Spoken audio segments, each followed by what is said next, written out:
अब नामकरण संस्कार की बेला आई है। एक बार वसुदेव जी ने यदुवंशियों के पुरोहित गर्गाचार्य जी को गोकुल में भेजा। यदुवंशियों के पुरोहित हैं गर्गाचार्य जी महाराज। गर्गाचार्य जी को कहा, गर्गे पुरोहितो राजन यदुनाम सुमहातपः व्रजम जगामनंदस्य वसुदेव प्रचोदितः वसुदेव प्रचोदितः। ब्रज में आए हैं गर्गाचार्य जी महाराज वसुदेव जी के भेजे हुए, क्योंकि वसुदेव जी के मन में यह है कि जो हमारे कुल पुरोहित हैं, हमारे कुल पुरोहित ही हमारे लाला का नामकरण संस्कार करके आएंगे। क्योंकि उस लीला को वसुदेव जी तो जानते हैं कि जो नंद के यहां पल रहा है वो मेरा ही तो लाला है, तो हमारे जो कुल गुरु हैं, कुल पुरोहित हैं, वही जाकर के नामकरण संस्कार संपन्न करके आएंगे। हम याद दिलाया करते हैं लगभग हर कथाओं में कि हमारे यहाँ इस संस्कृति में, भारतीय संस्कृति में, हिंदू सनातन वैदिक संस्कृति में 16 संस्कारों की परंपरा है, 16 संस्कारों की परंपरा है। बच्चा जब माँ के गर्भ में आता है तब से लेकर जीवन पर्यंत, बल्कि मरने के बाद तक भी ऐसे 16 अवसर आते हैं जब इस जीव को संस्कारित किया जाता है। प्रेम से कहो श्री राधे। श्री राधे। उन्हीं संस्कारों में से एक है नामकरण संस्कार। नाम का जीवन में बड़ा महत्व है। कल आपने अजामिल के प्रसंग में सुना था, नारायण नाम रखने से अजामिल का उद्धार हो गया। तो नाम कोई ठीक ठाक से हो, बढ़िया नाम रखे जाएं। अब समय बदल गया है। पहले देवी देवताओं के नाम पर अच्छे से नाम हुआ करते थे, अब तो नए नाम रखे जा रहे हैं। तो नामकरण संस्कार की पावन बेला आई। नंद बाबा ने गर्गाचार्य जी को प्रणाम किया और कहा कि महाराज आप यहाँ पधारे हो, आपका स्वागत है, अभिनंदन है। और महाराज हमारे ये 2 बालक हैं, 2 लाला हैं, आप आए ही हो तो हमारे इन 2 लालाओं का नामकरण संस्कार कर दीजिए। गर्गाचार्य जी ने कहा कि हम हैं यदुवंशियों के आचार्य, हम यदुवंशियों के आचार्य के रूप में प्रतिष्ठित हैं, इसलिए मेरे द्वारा आपके पुत्रों का नामकरण संस्कार करने से कंस को लगेगा कि यही देवकी का पुत्र है, यही मेरा काल है। ऐसा गर्गाचार्य जी ने कहा। लेकिन नंद बाबा ने कहा कि महाराज आप जैसे ज्योतिष विद्या के निष्णात, ज्योतिष विद्या के जानकार, कर्मकांड के विद्वान, वेद विद्या के पारंगत आप जैसे ऋषि यहाँ आए हो, महाराज हम बड़ भागी होंगे जो नामकरण संस्कार आप ही के श्रीमुख से हो। तो ऐसा करते हैं महाराज, कहीं छुप कर के नामकरण संस्कार कर लेते हैं। ये कोई जरूरी नहीं है कि कोई बड़ा भव्य आयोजन किया जाए, कहीं छुप कर के नामकरण संस्कार कर लेते हैं। कहां करें? बोले हमारी गौशाला है, गौशाला में कर लेते हैं। भगवान तो है ही गोपालक। और नंद बाबा आपने सुना होगा कितनी गौएं? 9 लाख गौएं, 9 लाख गौ तेरे बाबा की, 9 लाख गौएं नंद बाबा के यहाँ। उनमें से बहुत सारी गौओं का दान किया जब लाला का जन्म हुआ। गौ धन ही सबसे बड़ा धन उस समय था। किसी की संपन्नता इसी बात से देखी जाती थी कि इसके पास कितनी गौएं हैं। बहुत सारी गौएं नंद बाबा के पास थी। तो कहा कि अपनी गौशाला में जाकर के नामकरण संस्कार कर लेते हैं। तो गौशाला में दोनों माताएं बालकों को लेकर के आ गई और दोनों माताओं की गोदी में जो बालक हैं वो अलग अलग बालक हैं। यानी कि यशोदा की गोदी में रोहिणी का पुत्र है और रोहिणी की गोदी में यशोदा का बालक है, क्योंकि दोनों माताओं के लिए दोनों बालक एक जैसे ही हैं। न यशोदा नंदन में कोई भेद है रोहिणी के लिए, और यशोदा ना ही रोहिणी नंदन के लिए कोई मन में भेद है। दोनों माताएं दोनों बालकों को समान रूप से ही देखती हैं। तो खैर नामकरण संस्कार प्रारंभ हुआ। क्योंकि गौशाला से पवित्र स्थान और क्या होगा। गर्गाचार्य जी महाराज ने नामकरण संस्कार करवाना प्रारंभ किया और कहने लगे, अयम ही रोहिणो पुत्रो, अयम ही रोहिणो पुत्रो, रमयन् सुहृदो गुणैः, आख्यास्यते राम इति, बलाधिक्याद बलम विदुः, बलाधिक्याम बलम विदुः। अब गर्गाचार्य जी महाराज ने कहा कि अयम ही रोहिणो पुत्रो। ऐसा क्यों कहा? भाई है तो यशोदा की गोदी में वो, लेकिन गर्गाचार्य जी महाराज कह रहे हैं कि हे मैया, ये जो आपकी गोदी में है ना, ये है रोहिणी का बालक, रोहिणी का पुत्र है। यानी कि गर्गाचार्य जी महाराज ने दोनों को पहचान लिया कि दोनों माताओं ने दूसरी दूसरी माता का ये बालक गोदी में लिया हुआ है, तो अयम ही रोहिणो पुत्रो हो। और ये कैसा है? बोले रमयन सुहृदो गुणहि, ये बहुत सारे दिव्य गुणों से युक्त है, मैं देख रहा हूं। आख्यासते राम इति बलाधिक्याद बलम विदु, ये बल का भंडार होगा, राम के समान सहज होगा। जैसे राम जी सहज हैं, सरल हैं, शांत हैं, लेकिन बल का भी भंडार होगा, तो मैं इसका नाम रखता हूं बलराम। बोलिए बलदाऊ जी महाराज की जय हो।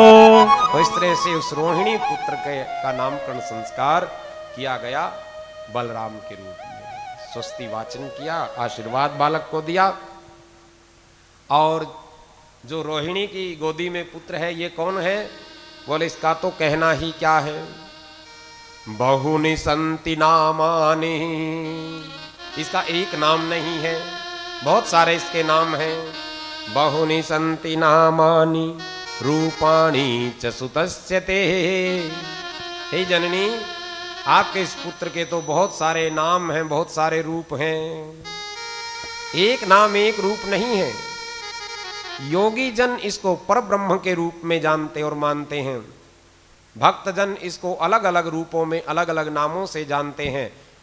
अलग अलग युग में ये अलग अलग रंग और आकार वाला हुआ है। कभी ये श्वेत वर्ण का हुआ, कभी ये पीत वर्ण का हुआ, अब की बार ये श्याम वर्ण का है, और इसका मैं नाम रखता हूं कृष्ण। बोलिए बाल कृष्ण लाल की जय। महाराज अब इन बालकों का थोड़ा भाग्य देख करके भी बता दो, कैसा इनका भाग्य है। बोले नारायण समो गुणहि, ये नारायण के समान गुण वाला है। अब देखो, नारायण के समान गुण वाला कौन होता है? साक्षात नारायण ही नारायण के समान गुण वाला है। तो साक्षात नारायण ही तुम्हारे यहां पुत्र रूप में जन्मा है। हे नंद यशोदा रोहिणी, तुम बड़ भागी हो जो साक्षात श्री हरि तुम्हारे यहां पुत्र रूप में प्रकट हुआ है। और मैं भी बड़ भागी हूं, मैंने बहुत सारे बालकों का नामकरण संस्कार करवाया, अनेक प्रकार के संस्कार करवाए, लेकिन मैं आज बड़ भागी हूं जो साक्षात श्री हरि का नामकरण संस्कार करने का अवसर मुझे प्राप्त हुआ है। कालेन व्रजतालेपन गोकुले राम केशवहु, जानुभ्याम सह पाणिभ्याम रिंगमाणाओ विजहुतः। अब नामकरण संस्कार हो गया, समय बीता, दोनों बालक घुटनों के बल पर चलते हैं और सभी ब्रजवासियों को बड़े ही आनंदित करते हैं। और ऐसा दिव्य बालक, ऐसे दोनों दिव्य बालक कि उन सबको आनंदित कर रहे हैं। मैया भगवान का सुंदर श्रृंगार करती हैं और कन्हैया गौशाला में जाकर पूरे शरीर पर फिर से गोबर लगा लेते हैं। यानी कि मैया तो हर रोज चंदन इत्यादि लगा करके उसको तैयार करती हैं, और ये गौशाला में जाकर अपने शरीर पर गोबर मल लेते हैं। अब इनकी बाल लीलाएं शुरू हो गई। हम कहा करते हैं कि आनंद की लीला, एक तरह से ये समझें कि रसगुल्ले की कथा। जैसे रसगुल्ले को खाएं तो उसमें रस ही रस है, मीठा ही मीठा है, तो ऐसे ही प्रभु की जो ये दिव्य कथाएं हैं ये रस से भरी हुई है। तो रस से भरी हुई इन कथाओं को आप लोग श्रवण कर रहे हो।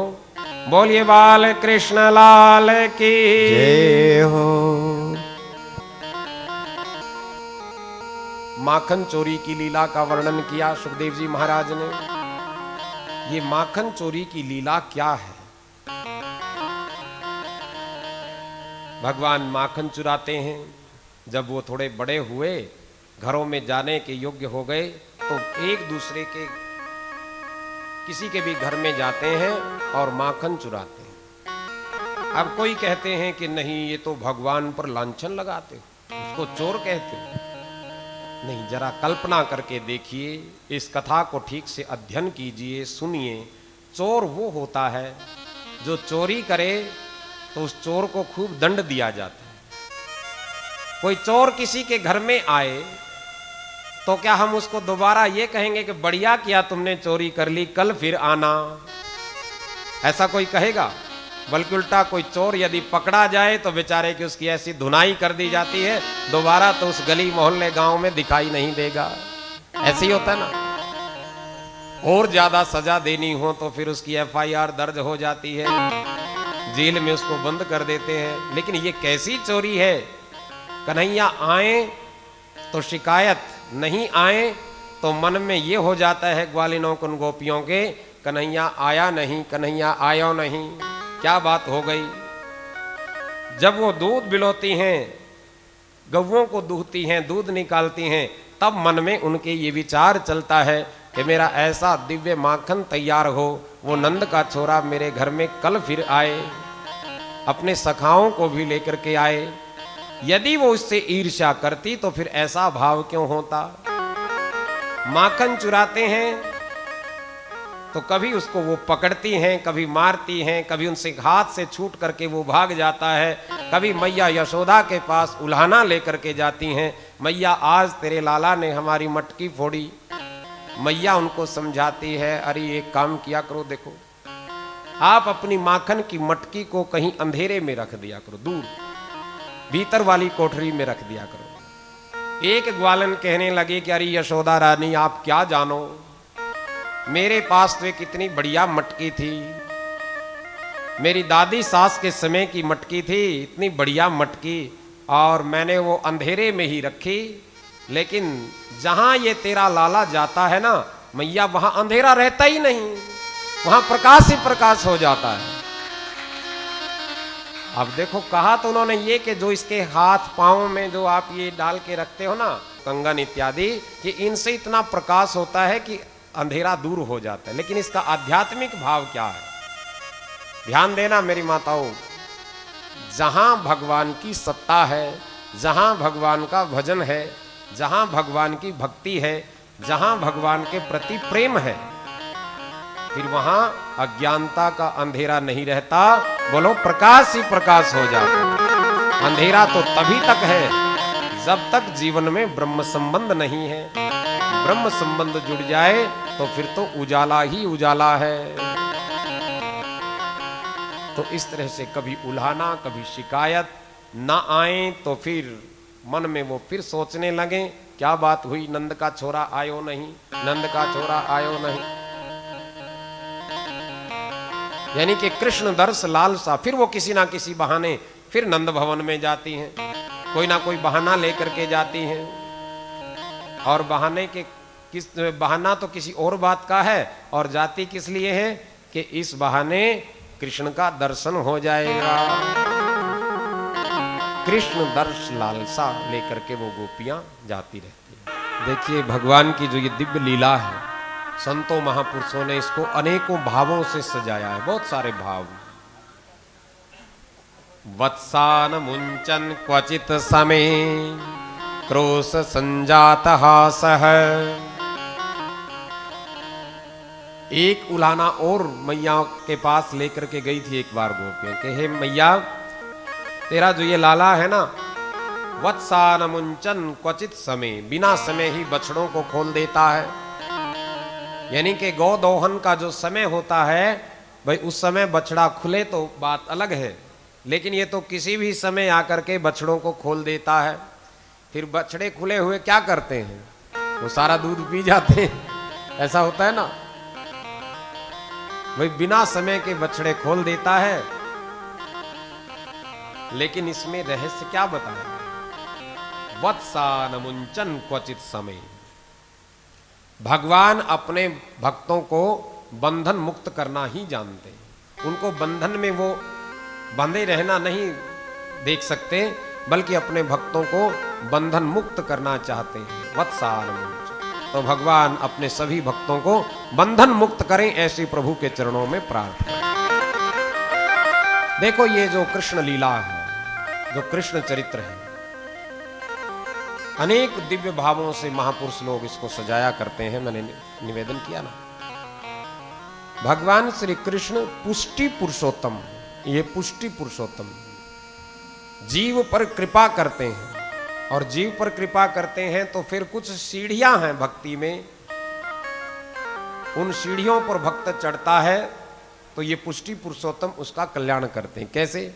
उनको मुक्ति कहा है, सद्यो मुक्ति कहा है, क्रम मुक्ति कहा है, यानी कि ये स्टेप वाइज है। सद्यो मुक्ति क्रम मुक्ति में जीव एक एक सीढ़ी चढ़ता है, पर परमात्मा श्री कृष्ण यहां जो लीला कर रहे हैं, यहां उन सीढ़ियों की आवश्यकता ही नहीं है। यहां तो सीधे सीधे मुक्ति प्रदाता के रूप में भगवान ये लीलाएं कर रहे हैं, सीधे सीधी मुक्ति प्रदाता। तो ऐसे मुक्ति प्रदाता भगवान अनेकानेक दिव्य लीलाएं यहां कर रहे हैं। ऐसे ही मृद भक्षण लीला कही गई, भगवान की मिट्टी खाने की लीला। मिट्टी भगवान खाते हैं उस ब्रज रज का मान बढ़ाने के लिए। उस मिट्टी को ऐसे खाते हैं मानो बड़ी सुंदर, वो बहुत ही कोई स्वादिष्ट मिष्ठान खा रहे हो, ऐसे मिट्टी खाते हैं। मिट्टी खाने की भी देखो, मिट्टी खाता है कोई बच्चा तो क्या होगा, उसके पेट में कीड़े हो जाएंगे, कृमि हो जाएंगे, अनेकों रोग लग जाएंगे। मिट्टी खाना कोई अच्छी बात तो है नहीं। लेकिन ये लाला उस ब्रज रज के महत्व को, ब्रज रज की महिमा को बढ़ाने के लिए ऐसा कर रहे हैं। तो भगवान जिस ब्रज रज में लोटे हो, जिस ब्रज रस का रसास्वादन मेरे प्रभु ने किया हो, आज भी भक्तजन जाकर के उस ब्रज रज में लोटपोट होकर के अपने आप को धन्य माना करते हैं। ऐसी वो ब्रज रज है। तो जब मैया के पास शिकायत गई एक बार कि आज फिर तेरे लाला ने माटी खाई है, आज फिर लाला ने माटी खाई है, कस्माद मृद मादस्मातन भवान भक्षित्वा नरः वदन्ति तावका हरेते कुमारस्ते सद्योमयम्। अरे चटकोरे, तू ना माखन खा करके रजता है, ना मिश्री खा करके रजता है, पेड़े तुझे खिलाए जाते हैं, एक से एक स्वादिष्ट व्यंजन तेरे यहाँ है, उसमें तेरा पेट नहीं भरता जो तू इस मिट्टी को खाता है। ऐसा इस मिट्टी में क्या है? और एक दिन तो माँ ने छड़ी उठा ली, डंडा उठा लिया, क्रोध में भर रही है माँ आज। ध्यान देना, सुखदेव जी महाराज राजा परीक्षित को कह रहे हैं कि राजन जरा इस झांकी का दर्शन कीजिए, जो त्रिलोकी के नाथ हैं, आज वो मां के आगे किस तरह से गिड़गिड़ा रहे हैं, कैसी दिव्य लीला कर रहे हैं। मां के हाथ में छड़ी देख करके मोटे मोटे मोटी अश्रुधार उनके नेत्रों से टपकने लगी, ऐसे गाल पर अश्रुधार बह रही है और फफका रहे हैं, रो रहे हैं। सुखदेव जी महाराज कह रहे हैं कि राजन इस झांकी का दर्शन कीजिए कि तेरे लाला ने माटी खाई, तेरे लाला ने माटी खाई, सुन यशोदा माई। सुनते ही माटी को नाम ब्रजरानी दौड़ी आई, पकड़ हरि को हाथ में, कैसे तूने माटी खाई। और कांप रहे हैं आज माँ के आगे। तुनक तुनक तुतलाई के बोले श्याम, क्या मैंने नहीं खाई माटी, नाहक लगायो नाम, नाहक लगायो नाम। मैया मैंने माटी नहीं खाई, ये बिना बात मेरा झूठा ही नाम लगा रहे हैं। अच्छा, एक सत्यवादी तू ही हुआ है हरिश्चंद्र के बाद, बाकी तो सब के सब झूठ बोल रहे हैं। मैया यदि नहीं यकीन आता तो मुझसे सौगंध ले लो। किस किस की सौगंध ले लो? मैं सौगंध खाने को तैयार हूं मैया, लेकिन बस ये डंडा मत मारो। और कन्हैया कह रहे हैं, ध्यान देना। हरि मारो मत मैया, वचन भरवाई लो। मारो मत मैया, वचन भरवाई लो। मारो मत मैया, वचन भरवाई लो। मारो मत मैया, वचन भरवाई लो। वचन भरवाई लो, चाहे सौगंध करवाई लो। वचन भरवाई लो, चाहे सौगंध करवाई लो। वचन भरवाई लो, चाहे सौगंध करवाई लो। वचन भरवाई लो, चाहे सौगंध करवाई लो। हरि मारो, हरि मारो मत मैया, वचन भरवाई लो। मारो मत मैया, और बाल कृष्णलाल के भरवाई लो। मारो मत मैया, वचन भरवाई लो। मारो मत मैया, वचन भरवाई लो। हरि हरि राधे। सभी भाव से ताली बजाते रहे।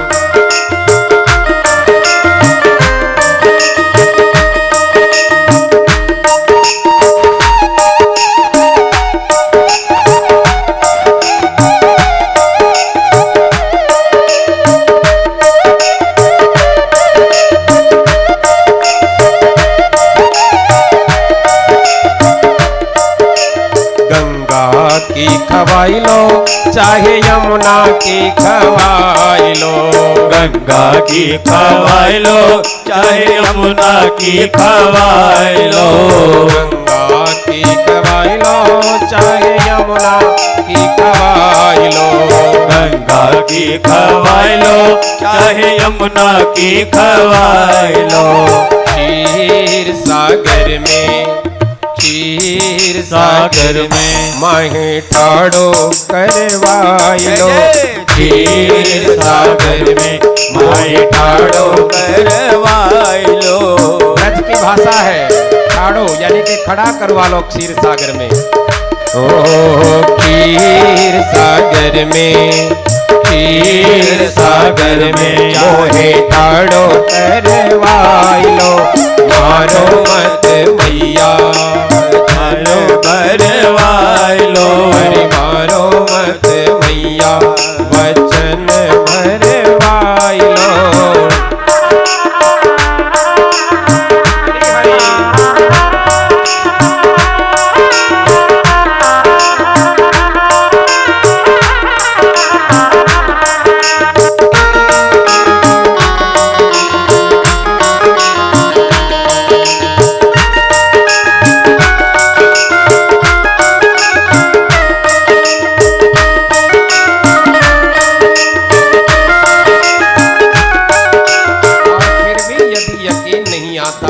तो मन सुख और धन सुख मेरे बड़े प्यारे सखा है, मैं उनकी सौगंध खाता हूँ। और क्या कहा? मन सुख की खवाई लो, चाहे धन सुख की खवाई लो। मन सुख की खवाई लो, चाहे धन सुख की खवाई लो। मन सुख की खवाई लो, चाहे धन सुख की खवाई लो। मन सुख की खवाई लो, चाहे धन सुख की खवाई लो। और दाऊ जी भैया से प्यारा तो मुझे कुछ भी नहीं है। दाऊ जी भैया पे, ताऊ जी भैया पे, ताऊ जी भैया पे मेरो हाथ धरवाइलो। ताऊ जी भैया पे मेरो हाथ धरवाइलो। मारो मत भैया, मारो मत भैया, वचन भरवाइलो। मारो मत भैया, वचन भरवाइलो। वचन भरवाइलो चाहे सौगंध खवाइलो।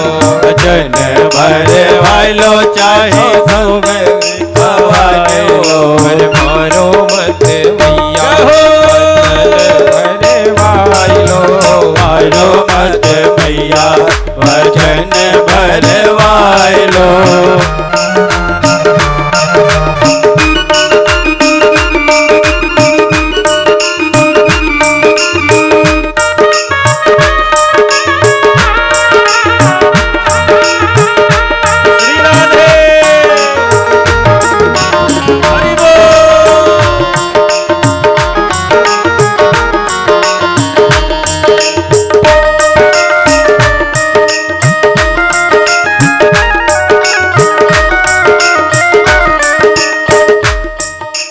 गैयन की खवाइलो चाहे बछड़न की खवाइलो।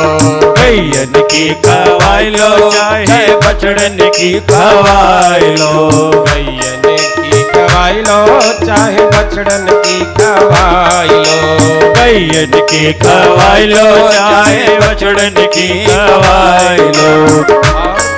कन्हैया गौओं को कुछ नाम से पुकारते हैं।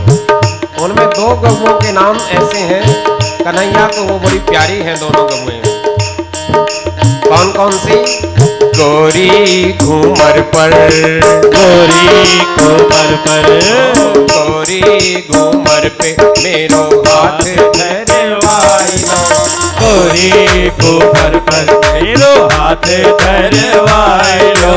मारो मत भैया, मारो मत भैया, अरे मारो मत भैया, मारो मत भैया, मारो मत भैया, मारो मत भैया, वचन भरवाइलो।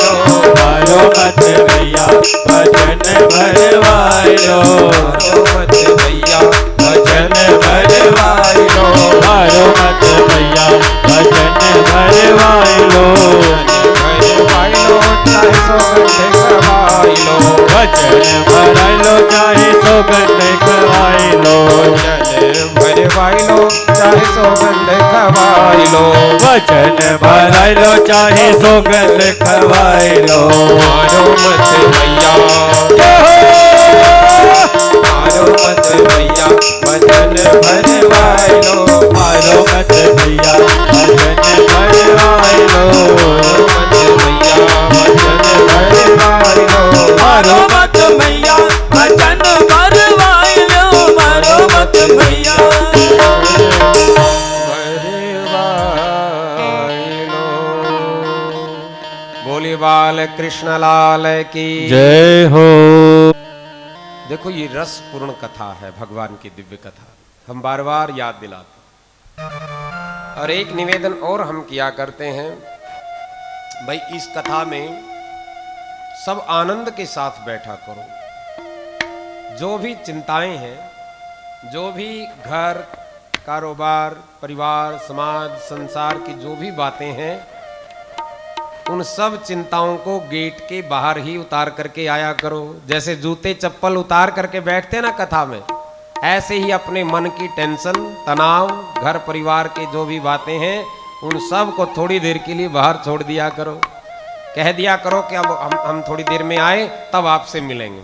और जब सच मानिए, जब आप उनको बाहर छोड़ करके आओगे ना, और जब इस आनंद की कथा से बाहर जाओगे, तो चिंता, तनाव, कष्ट वहां आपको मिलेंगे ही नहीं, वो भाग जाएंगे कहीं ना कहीं, भाग जाएंगे वहां से, सब गायब हो जाएंगे। बोली श्री वृंदावन बिहारी लाल की जय हो। कि नाहं भक्षित्वा नम्बः सर्वे मिथ्याभिशंसिनः यदि सत्यगिरिस्तर्हि समक्षं पश्य मे मुखम, समक्षं पश्य मे मुखम। और कन्हैया कहने लगे कि मां, यदि सत्यगिरिस्तर्हि समक्षम पश्य मे मुखम, यदि सत्य जानना चाहती हो कि मेरे मुख में मिट्टी है या कुछ और है, तो ये लो मैं मुख खोल देता हूं और आप मेरे मुख में देख लो इसमें मिट्टी है या कुछ और है। और जैसे ही मेरे प्रभु ने मुख खोला, आज मैया ने क्या देखा मुख में? नदियां, पर्वत, वृक्ष, वनस्पति, विराट जो ये जगत है सारा का सारा, सारा जगत मां ने कन्हैया के मुख में देखा। यानी कि जिसको सुखदेव जी महाराज ने द्वितीय स्कंद में विराट पुरुष कहा है, ऐसे उस विराट पुरुष यानी कि सारा जगत, सारा ब्रह्मांड, इस ब्रह्मांड में जो कुछ भी चराचर है, ग्रह नक्षत्र, सूर्य देव, चंद्र देव इत्यादि जो कुछ भी हैं, नदियां, पर्वत, वृक्ष, वनस्पति, यहाँ तक कि गोकुल और स्वयं माता यशोदा, सब के सब कन्हैया के मुख में माने देखे। और जब मुख में ऐसा देखा, भाई कोई साधारण जीव इस प्रकार से अपने बच्चे के मुख में ऐसी चीजें देखे, ये तो बहुत बड़ी बात हो गई। मुख में कुछ छोटी सी भी चीज दिखाई दे माँ को बालक के, तो माँ तो घबरा जाती है। और आज जब इतना ये विराट ब्रह्मांड माँ ने उस बालक के मुख में देखा, चकरा गई, घूम गया, सिर घूम गया, अरे मैं ये क्या देख रही हूं, क्या देख रही हूं। भगवान ने अपनी ऐश्वर्य लीला का दर्शन करवाया, लेकिन बस अगले ही पल उन्होंने अपनी उस ऐश्वर्य लीला को समेट लिया और जो वात्सल्य लीला करने के लिए यहां आए हैं, फिर उसी वात्सल्य लीला में प्रकट हो गए। दो लीला भगवान की। ऐश्वर्य लीला क्या है? ये सारा जगत भगवान का है, सब कुछ भगवान में है, ये तो ऐश्वर्य लीला। और वात्सल्य लीला जिस रूप में वो कर रहे हैं, एक बालक के रूप में आए हुए हैं, बालक जैसे खेलता है, बालक जैसे मस्ती करता है, बालक जो जो चीजें करता है वो कर रहे हैं। और बालक की उन बातों से सबको बड़ा आनंद का अनुभव हो रहा है। वो वात्सल्य लीला करने के लिए प्रभु है। तो माँ को अपना वो विराट स्वरूप दिखा करके अगले ही पल माँ की मति पर वही माया का पर्दा फिर डाल दिया, और उस माया के पर्दे के कारण ही फिर जो वो भगवान का जो दिव्य और विराट स्वरूप है उसको माँ भूल गई। बोले सच्चिदानंद भगवान की जय हो। फिर यमला अर्जुन उद्धार का प्रसंग आया। यमला अर्जुन कौन है? यानी कि अर्जुन के दो पेड़ नंद भवन में खड़े हुए हैं, उनका उद्धार वो कौन है? आइए इस पावन प्रसंग को हम लोग श्रवण करें। इससे पूर्व प्रभु के नाम का पावन सा कीर्तन सभी अपनी रचना को पवित्र करते हुए करेंगे।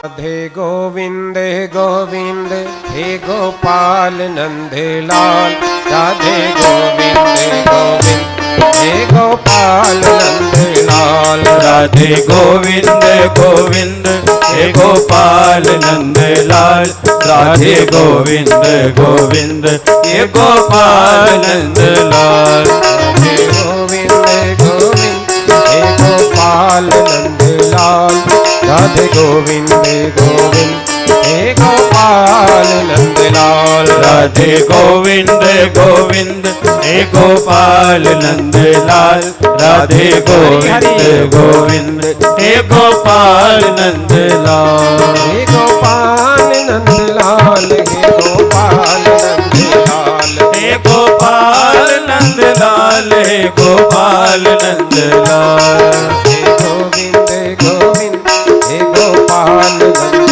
लाल, राधे गोविंद गोविंद हे गोपाल नंद लाल, राधे गोविंद गोविंद हे गोपाल नंद लाल, राधे गोविंद गोविंद हे गोपाल नंद लाल।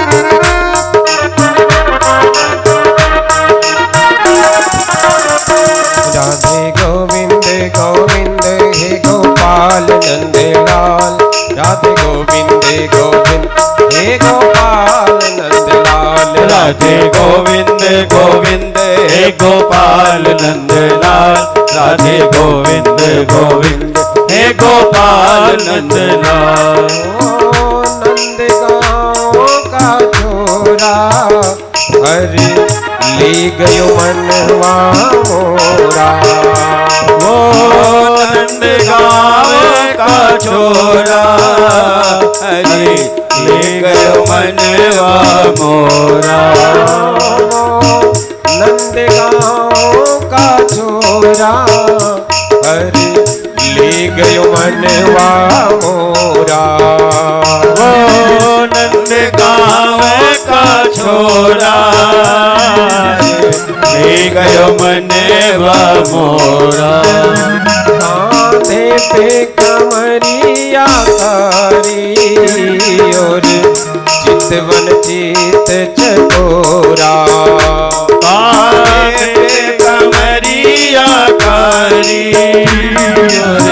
चितवन चित चकोरा राधे गोविंद गोविंद हे गोपाल नंदलाल राधे गोविंद गोविंद हे गोपाल नंदलाल राधे गोविंद गोविंद हे गोपाल नंदलाल राधे गोविंद गोविंद हे गोपाल नंदलाल हाथ उठा करके राधे गोविंद गोविंद हे गोपाल नंदलाल राधे गोविंद गोविंद हे गोपाल नंदलाल राधे गोविंद गोविंद हे गोपाल नंदलाल राधे गोविंद गोविंद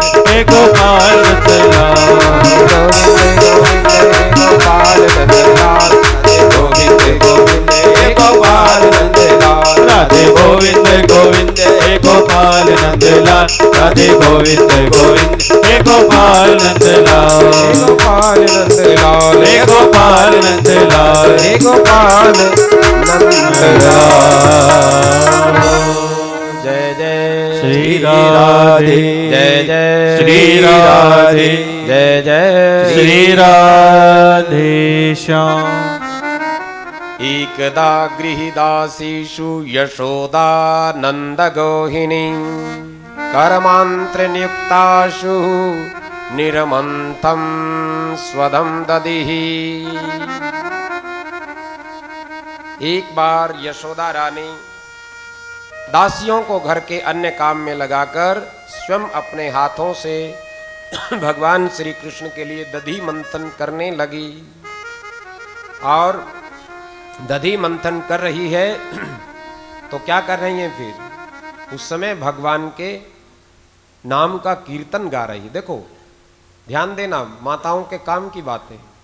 कोई शिकायत करे कि हमें तो टाइम नहीं मिलता, भगवान का नाम तो लेना चाहते हैं लेकिन क्या करें इतने बिजी रहते हैं, भगवान के नाम के लिए टाइम ही नहीं मिलता। सुबह सुबह बच्चों को स्कूल के लिए तैयार करना पड़ता है, फिर ये करना पड़ता है, वो करना पड़ता है, दिन भर बिजी रहते हैं, काम मिलता ही नहीं। तो यहाँ प्रेरणा मिल रही है। यानी यानी ही गीतानि त्वदचालत्रितानि च दधिर्मंथने काले स्मरन्ति तान्य गायतः। दधी मंथन कर रही हैं और भगवान के पावन नाम का कीर्तन भी गा रही हैं साथ साथ। तो मेरी माताओं भोजन बनाओ तब भी भगवान का ध्यान करके भोजन बनाओ। देखो जब आटा बनाते हो, दाल सब्जी बनाते हो, रसोई में काम करते हो, ध्यान देना उस समय मन में तो कोई ना कोई भाव आखिर चलते ही है ना। भाई आपके हाथ काम कर रहे हैं लेकिन मन तो कहीं ना कहीं उस समय भी होगा।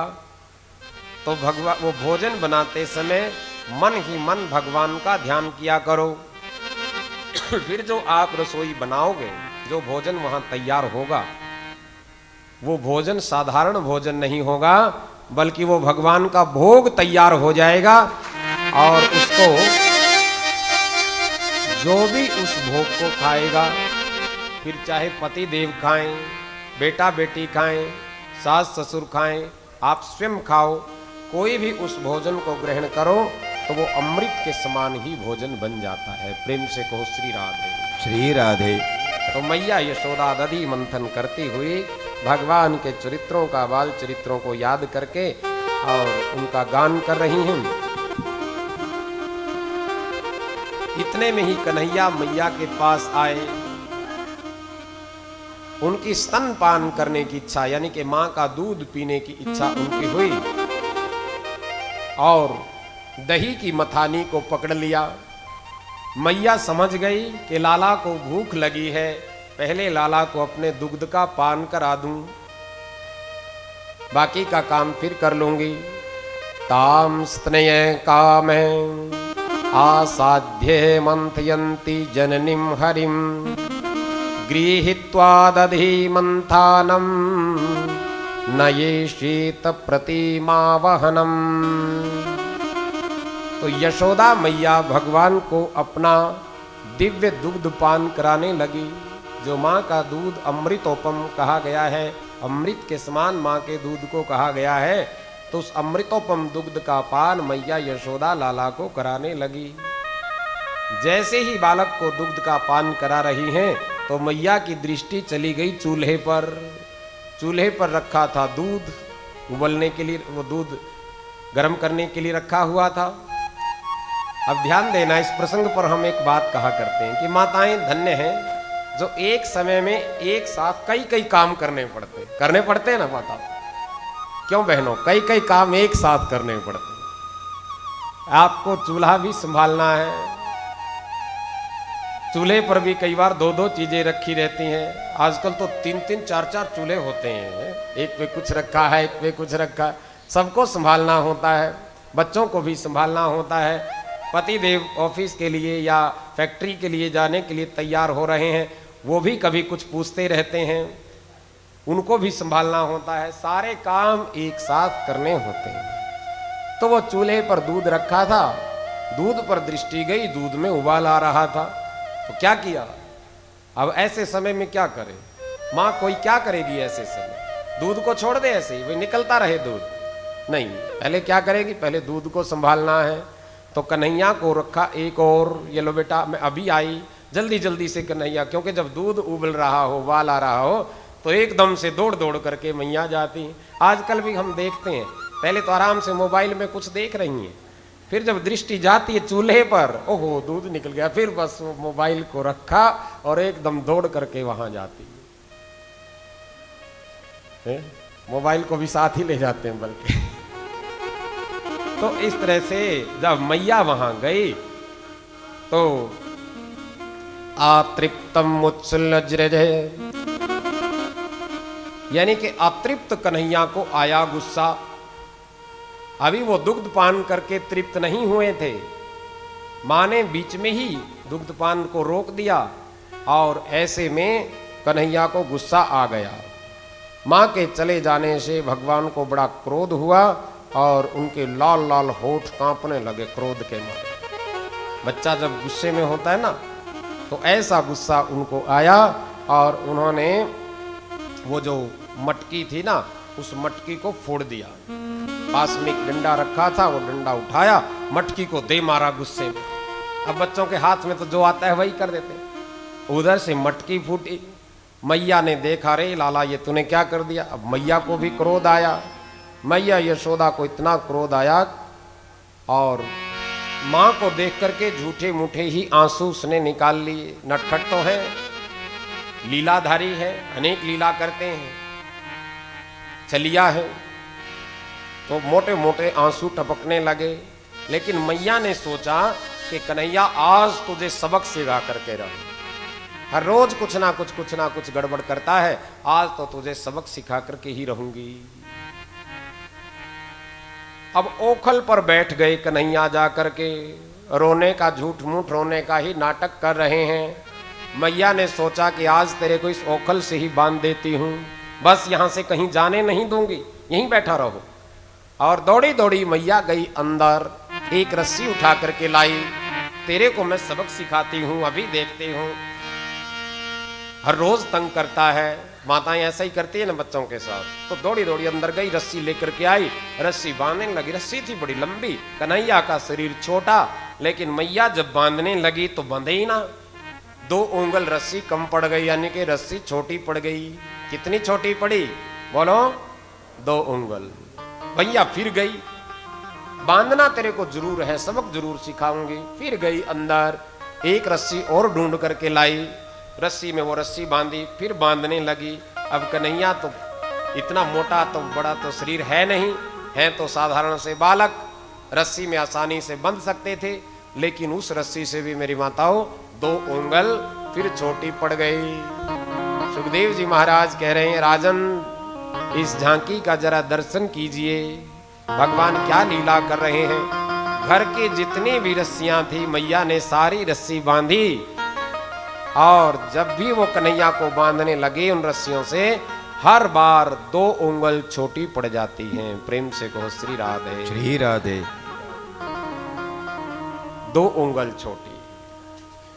अब भगवान को आ गई मां पर दया, जब वो पसीने में लथपथ हो गई, पसीना तो छूटना ही था ना।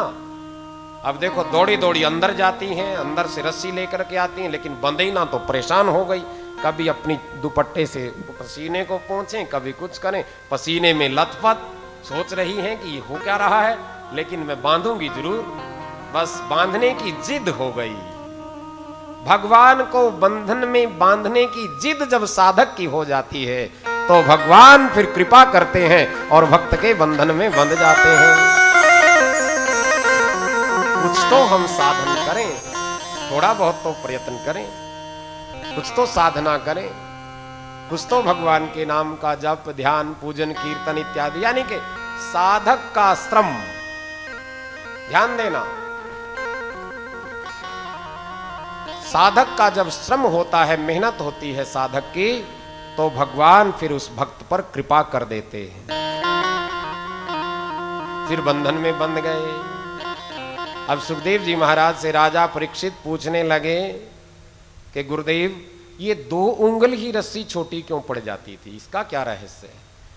देखो, जब हम भगवान को अपने बंधन में बांधने लगते, भगवान के साथ संबंध, यानी कि जिसको ब्रह्म संबंध वेदांत में कहा गया है, जब जीव का ब्रह्म संबंध जुड़ने लगता है तो बाधाएं आती हैं। इन बाधाओं को ही 2 उंगल कहा है।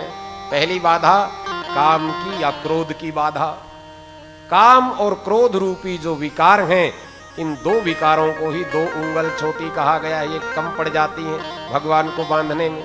जीव और ब्रह्म का संबंध होने में ये 2 उंगल काम और क्रोध। दूसरा, लोभ और मोह। लोभ और मोह के ये जो विकार हैं, इन विकारों के कारण भी जीव का ब्रह्म से संबंध नहीं हो पाता है, तो 2 उंगल वो हैं। फिर कहा गया कि अहमता और ममता, अहमता और ममता रूपी 2 उंगल भी ये ऐसी हैं जो आत्मा और परमात्मा के मिलन में बाधक बन जाती हैं। फिर आगे कहा गया कि अविद्या और अज्ञान, ये 2 उंगल ऐसी हैं, ये 2 उंगल का गैप ऐसा है जो भगवान को बंधन में नहीं बांधने देता है। फिर कहा गया कि मोह और माया, यानी कि ये 2-2 का जोड़ा है सबका। ध्यान देना, काम क्रोध, लोभ मोह, अहमता ममता, अविद्या अज्ञान, मोह और माया, इस प्रकार से ये 2-2 उंगल का गैप रह जाता है। लेकिन जब साधक की निष्ठा होती है, साधक का परिश्रम होता है, साधक जब प्रयास अपनी ओर से करता है, तो भगवान फिर कृपा उस अपने साधक पर बरसाते हैं, अपने भक्त पर बरसाते हैं, और आखिर उसके बंधन में बंध ही जाते हैं। बोलिए बाल कृष्ण लाल की जय हो। अब मैया भगवान को ओखल के साथ बांध करके घर के कामकाज में व्यस्त हो गई। कई बार माताएं बच्चे को सजा तो देती हैं, और देखो आजकल बात कुछ और है। अब ना ऐसे बच्चे रहे, बच्चे को थोड़ी सी ही बात कुछ कही जाए, सहनशीलता समाप्त हो गई। बच्चे भी सहनशील नहीं हैं, माता पिता भी सहनशील नहीं हैं। खान पान, वातावरण इत्यादि का कुछ ऐसा प्रभाव हुआ कि बच्चों से ही डर लगता है कहीं ये ज्यादा गुस्से में ना हो जाए। प्रेम से कहो श्री राधे श्री राधे। फिर RTE जैसे एक्ट आ गए, राइट टू एजुकेशन एक्ट। क्या कहता है? स्कूल में बच्चे को बिल्कुल नहीं मारना, थोड़ा सा भी नहीं मारना। और तो और यदि बच्चा ये कहे मैथ के पीरियड में बीच में ही कि आज का काम बंद करो मैडम, हमने खेलना है, तो पहले उसको खिलाओ, पढ़ाओ बाद में। ऐसे गंदे कानून देश में आ गए। अगर आरटीई को ठीक से लागू कर दिया जाए, इस देश का एक भी बच्चा नहीं पढ़ सकता। ऐसी बेकार की बात है। तो खैर ये बातें अलग हो जाती हैं। बच्चे को जब तक डांटा फटकारा ना जाए, हल्की फुल्की उसको मार ना पड़े, चाहे वो घर पड़े चाहे स्कूल में पड़े, तब तक कैसे बात बनेगी। लेकिन ऐसा भी नहीं है कि उसको ऐसी सजा दे दी जाए कि उस सजा से उसका कोई नुकसान हो जाए। उसको संवारने के लिए तो सब की जाती हैं चीजें। तो मैया लग गई घर के कामकाज में व्यस्त हो गई, और इतने में कन्हैया ने देखा कि माँ तो घर के काम में व्यस्त हो गई हैं। अब भगवान ने क्या किया, रस्सी से बंधे हुए हैं, ओखल के साथ बंधे हुए हैं। ओखल है बड़ी भारी, कोई छोटी मोटी ओखल तो थी नहीं, इतनी बड़ी ओखल थी। तो उस ओखल से बंधे हुए हैं, बड़ा भारी उसमें वजन है। रस्सी से बंधे हुए हैं मेरे प्रभु, और रस्सी के साथ ही उस ओखल को खींच लिया। स्वयं आगे आगे, ओखल पीछे पीछे, इतनी भारी ओखल। और दो पेड़ खड़े थे वहां नंद भवन में, दो पेड़ थे, अर्जुन के दो पेड़, यमलार्जुन जिसको कहते हैं, यानी कि अर्जुन के पेड़ का जोड़ा। अब पेड़ों के बीच में था थोड़ा सा गैप, उस गैप में से कन्हैया तो निकल गए और रस्सी और वो ओखल अटक गई। ध्यान दो इस दृश्य का, आ गया ना, यानी कि कन्हैया हो गए आगे और ओखल पीछे, रस्सी से बंधे हुए हैं, कमर पे रस्सी बंधी हुई है। अब क्या किया जाए, अटक गए वहां। लेकिन प्रभु कृपा करने वाले हैं। आज किस पर कृपा कर रहे हैं, जरा इस झांकी का दर्शन कीजिए। कन्हैया ने जोर का मारा झटका, और उस रस्सी का स्पर्श पा करके वो जो दोनों पेड़ थे ना, अभी ओखल को तो ठीक से छुआ ही नहीं उन्होंने, ओखल तो पीछे, दोनों पेड़ धड़ाम से गिर गए। दोनों पेड़ गिर गए, और ताली तो तब बजाना जब उस दोनों पेड़ों में से दो दिव्य पुरुष प्रकट हुए और भगवान की स्तुति करने लगे। प्रभु आपने बड़ी भारी कृपा हम पर की, हम इस जड़ योनि में थे, आपकी कृपा से हम इस जड़ योनि से मुक्त हो गए। ये कौन थे, ये कुबेर के पुत्र मणिग्रीव और नलकूबर थे, जो नारद जी के श्राप के कारण इस प्रकार से जड़ योनि को प्राप्त हो गए थे। एक बार ये जल में क्रीड़ा कर रहे थे, नारद जी वहां से जा रहे थे। नारद जैसे दिव्य संत को देख करके भी इन्होंने ना तो उनको प्रणाम किया और ना ही कोई इस प्रकार की लज्जा आई। नारद जी ने श्राप दे दिया कि तुम इस तरह से निर्लज्ज आज बने हुए हो, जाओ तुम जड़ योनि को प्राप्त हो जाओ, जड़ बन जाओ। ये दोनों गिड़गिड़ाने लगे, दोनों नारद जी के सम्मुख गिड़गिड़ाने लगे कि हे मुनिवर, आपने हमें जड़ योनि में जाने का श्राप तो दे दिया, ये भी बता दो कि हमारा उद्धार कैसे होगा। बोले जब द्वापर में कृष्ण अवतार होगा, कृष्ण अवतार के समय, उस समय तुम नंद भवन के पेड़ होंगे और भगवान के शरीर पर बंधी हुई रस्सी के स्पर्श मात्र से ही तुम्हारा कल्याण हो जाएगा। आज भगवान ने उनका कल्याण कर दिया। बोलिए बाल कृष्ण लाल की जय हो।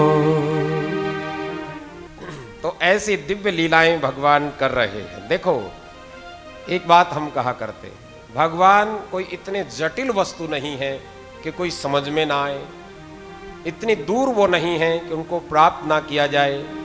वो यही हैं, हमारे अंग संग हैं, हमारे आसपास ही हैं। वो टेढ़ी खीर तो नहीं है कम से कम। अब टेढ़ी खीर वाला वो प्रसंग है, हमने हरिद्वार की कथा में भी सुनाया था। भी क्या है टेढ़ी खीर? टेढ़ी खीर शब्द सबने सुना है ना, बताओ सुना है ना। किसी काम के लिए कहा जाता है ना, भाई बड़ी टेढ़ी खीर है ये काम। ये टेढ़ी खीर क्या है, ध्यान देना। एक बार एक बाबा जी थे, वो बाबा जी अंधे थे, यानी कि चरम चक्षु से वो देख नहीं पाते थे, और उनके पास एक व्यक्ति का, एक गृहस्थी का आना जाना था। दोनों की अच्छी मित्रता हो गई। उस गृहस्थी ने कहा कि बाबा जी हमारे घर भोजन के लिए चलोगे? बाबा जी ने कहा कि हाँ चल पड़ेंगे। अच्छा क्या खिलाओगे? भाई भोजन के लिए आपके घर जाएं तो क्या खिलाओगे? उस व्यक्ति ने कहा कि महाराज खीर खिला देंगे। अच्छा, खीर कैसी होती है बेटा? खीर सफेद सफेद सी होती है। अब वो तो अंधे थे, देखा था कुछ था नहीं, सफेद क्या होता है, लाल क्या होता है, पीला क्या होता है जानते नहीं थे कि खीर सफेद सफेद सी होती है। अच्छा, सफेद क्या होता है? बोले सफेद बगुला सा होता है, जैसे बगुला होता है ना वैसी वैसी सफेद। अब बगुला भी कहाँ से देखा उन्होंने कि बगुला कैसा होता है। अब उस व्यक्ति ने सोचा बगुला कैसा होता है, कैसे समझाऊं इनको। फिर उन्होंने अपनी बाजू कैसे बगुले की तरह से बनाया और बाबा जी को ऐसे हाथ उनका लगा। देखो महाराज जी, बगुला ऐसा होता है, हाथ लगाओ, जरा हाथ लगा के देखो। यहाँ उस बाबा जी ने हाथ लगाया, इस तरह से हाथ लगाया तो देखा कि तो टेढ़ा है, यहाँ से भी मुड़ा हुआ है, यहाँ से भी मुड़ा हुआ है, इसका मतलब खीर टेढ़ी होती है। बाबा जी कहने लगे कि नहीं नहीं, हम खीर नहीं खाएंगे, खीर तो टेढ़ी होती है, टेढ़ी खीर हम नहीं खाएंगे। अब देखो वास्तव में खीर टेढ़ी नहीं है, लेकिन वो टेढ़ी बाबा जी ने मान ली कि टेढ़ी खीर है। तब से ही ये शब्द आ गया कि टेढ़ी खीर। वास्तव में खीर टेढ़ी तो है नहीं, खीर तो सीधी सीधी सी है, जैसी है वैसी है, लेकिन उसको मान लिया कि खीर टेढ़ी है। ऐसे ही बंधुओं माताओं, भगवान ऐसे नहीं हैं जिनकी कृपा को प्राप्त ना किया जाए। भगवान तो सहज से सहज और सरल से सरल हैं, और हमारे ये बांके बिहारी इनका तो कहना ही क्या है। ऐसा इनका स्वरूप है, ऐसी दिव्य लीला ये कर रहे हैं। साक्षात परब्रह्म, जिस परब्रह्म का ध्यान करने के लिए योगी जन हजारों वर्ष तक साधना करते हैं, वही परब्रह्म यहाँ ब्रज में ऐसा साधारण सा बालक बना हुआ है। जो वैकुंठ के श्री हरि हैं, वही साक्षात यहाँ ब्रज में इस प्रकार की दिव्य लीला कर रहे हैं। इसलिए कोई साधारण लीला आप लोग श्रवण नहीं कर रहे। अब जब ये दो पेड़ गिरने वाली लीला हुई ना, जब दोनों पेड़ गिर गए वहां, तो नंद बाबा ने अपने भाइयों के साथ, अपने मित्रों के साथ मिलकर के एक विचार किया। क्या भाई, यहां तो गोकुल में तो आए दिन कोई ना कोई गड़बड़ होती रहती है। कभी पूतना आई, कभी तृणाव्रत आया, कभी शक्टासुर आया, आज ये पेड़ गिर गए। भाई हमें अपने बच्चों से प्यारा कुछ नहीं। हम ऐसा करते हैं, इस स्थान को छोड़ करके चले जाते हैं कहीं। नंद बाबा के भाई ने एक विचार दिया, उपनंद ने क्या कहा कि बहुत अच्छी बात है, हम यहां से चलो चलते हैं, कहीं और चलेंगे। वनम वृंदावनम नाम,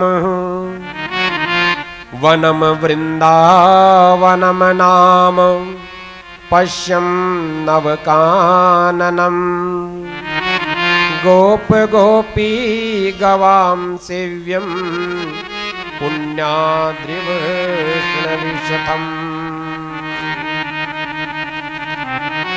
पास में ही एक पावन स्थान है, वृंदावन है, यमुना का पवित्र तट है, बड़ा सुंदर वो वन है। वहीं हमारी गौएं रहेंगी, चरेंगी, वहीं हम अपनी झोपड़ी बना करके रहेंगे। चलो सबके सब वृंदावन की ओर चलते हैं। और सब तैयार हो गए उस वृंदावन की ओर आने के लिए। इसीलिए गोकुल में भगवान की जो लीलाएं हुई, अब आगे की लीला इधर वृंदावन में होने वाली है। बोलिए वृंदावन धाम की जय हो। वृंदावनम गोवर्धनम, यमुना पुलिनानि च, वीक्षासिदुत्तया प्रीतो, राम माधवयो नृपिः।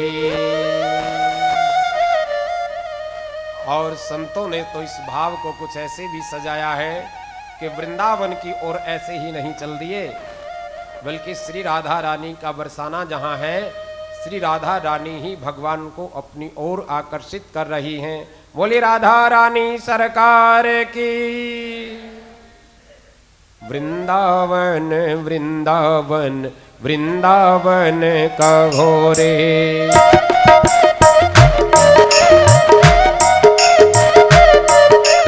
वृंदावन वृंदावन वृंदावन कहो रे। वृंदावन वृंदावन वृंदावन कहो रे। वृंदावन वृंदावन वृंदावन रहो रे। वृंदावन वृंदावन वृंदावन रहो रे। वृंदावन की गलियन में राधे राधे कहो रे। वृंदावन की गलियन में राधे राधे कहो। वृंदावन की गलियन में राधे राधे कहो रे। वृंदावन की गलियन में राधे राधे